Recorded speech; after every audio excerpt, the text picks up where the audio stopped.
I've been financially supporting my younger sister for years, but recent events have made me question this arrangement. I'm the older sister by 8 years. She's 20, and I'm 28. Growing up, our family was close, and I always felt a sense of responsibility toward her. Our parents did their best, but money was often tight. When I got a stable job after college, I was proud to be able to help. I knew firsthand what it felt like to go without, and I didn't want her to experience the same thing. My sister graduated high school right around the time I began working, and I've been helping her financially ever since. I paid for things our parents couldn't cover, like clothes, a laptop, makeup, and even trips she wanted to go on with friends. For the most part, I didn't mind. I thought that's what older sisters were for. I knew how hard it could be to balance college life with limited finances. Whenever she messaged me saying, "Hey, sis, I'm short on groceries. Can you lend me $50?" I'd send her the money without a second thought. It wasn't just small amounts here and there. In her sophomore year, she lost her scholarship after her grades slipped, and I covered an entire semester's tuition to help her get back on track. She promised it was a one-time slip, and to her credit, she did improve. But things have recently changed, and I'm starting to see the cracks. Around 4 months ago, my husband and I moved into a new apartment.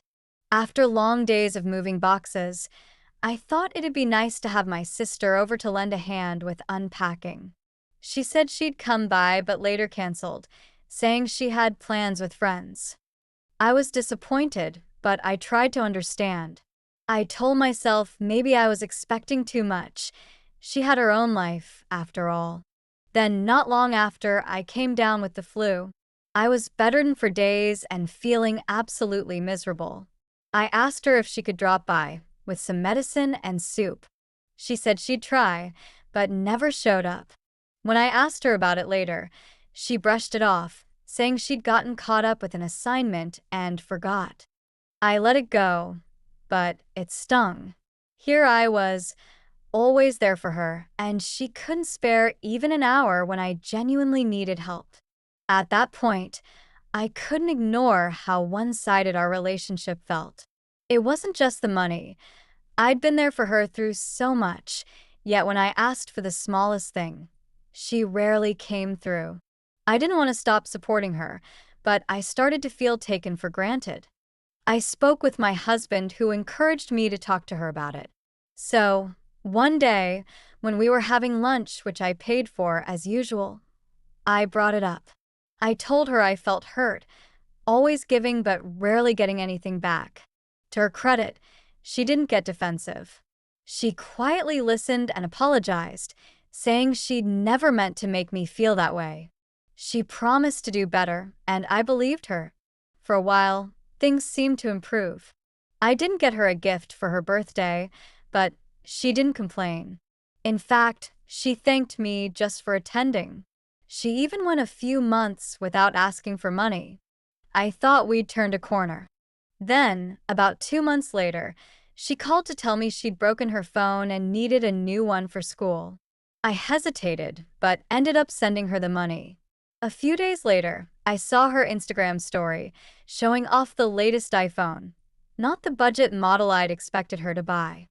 I asked her where she got the extra money, and she casually mentioned she'd used her savings. I was stunned. She'd had enough money to buy a less expensive phone on her own, but still chose to ask me for help. Then came the final straw. A few weeks after the phone incident, she called to ask if I'd help with the down payment for a car. The idea shocked me. I reminded her that she lived in the city, where public transit was readily available. I told her that getting a car was unnecessary, especially since she didn't have a stable job yet. But she insisted, saying she wanted the convenience. I said no, and she grew defensive, accusing me of not caring for her since I got married. Our conversation ended on a bitter note, and we stopped talking for a while. A week later, I invited her to help with my husband's surprise birthday party. She flatly refused, citing vague other commitments. I felt hurt. It wasn't just that she declined, but the cold way she responded, without offering any apology or explanation. Things only got worse from there. A few days later, she posted a photo with her new car on social media. Friends and family congratulated her, but I stayed silent. It felt like a slap in the face, especially since she hadn't even told me about it directly. Months went by, and our relationship grew more strained. I eventually decided I wouldn't give her money anymore. I needed to set boundaries. But I knew it wasn't the end. I could sense it wouldn't be long before I heard from her again. Sure enough, 2 weeks ago, my sister called me in tears. She hadn't been able to keep up with her car payments, and now the bank was threatening to repossess it. She pleaded with me to help her, just one more time.